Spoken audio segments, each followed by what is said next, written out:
Well, vintage with a touch of modern was the brief for the Redbacks, and Josh and Jenna delivered with their bright and airy kitchen this week. Guys, I just loved that blue cabinetry, a very bold decision. It was a really risky move, but I think it paid off, and I think it was the touch with the leather handles that made the big difference this week. We just wanted to create something that reflected the house, and it was very humble, so you could add basic shelving and just a simple layout, but attention to detail was what we were looking at. And the timber adds a real sense of warmth. The blue with the timber and the addition of the dowel under the island bench area I think was a really good combination. Otherwise the blue on its own might have been a little bit much, but we were all about textures this week. It's beautiful. Look at this. Look at this. This was definitely a kitchen that it looks like you could create on a budget too.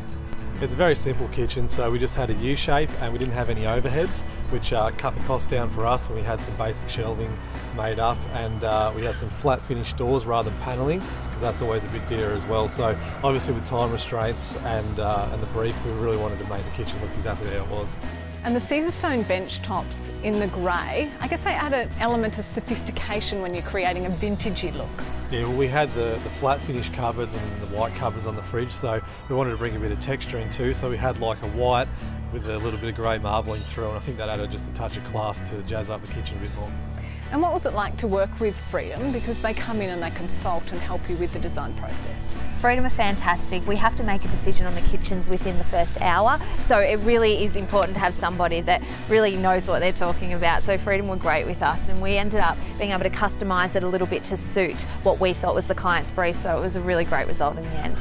Everything in the kitchen was thought of, so we made a custom bulkhead for the range hood, and then we also had a beautiful massive white porcelain sink that sort of brought in a country cottagey feel to the house. So I think those little details are the ones that count. We hid the fridge behind one of the panels, and in the corner we really thought about the cabinet, so you'd be able to pull the whole thing out and actually reach those back spaces in the corner of the kitchen. Obviously being a U shape, there was two big corners, so we didn't want to waste any space. Wow, back there. Wow, from in here. The light that's coming in is amazing. Having the bifold window in the kitchen is a great idea. Obviously when you're entertaining, if you're cooking, you can then be able to entertain outside. So I think it was a really nice link for a house that we couldn't really knock down and put bifolds in, so I think that really worked in the kitchen area. And finally, what's your top tip for interiors addict readers when it comes to creating a kitchen with a vintage feel? Well, we love using Caesar stone, but sometimes you have to cut back on costs. So the way we did that this time was, instead of a waterfall edge, we got creative with timber and we painted some dowel and trimmed it around the outside of the island bench. So we thought that was a beautiful little touch to the kitchen. To create the vintage feel in this kitchen, we were going with a really modern kitchen base from Freedom Kitchen, so we wanted to add leather handles just to add that little bit of a unique, clever vintage touch.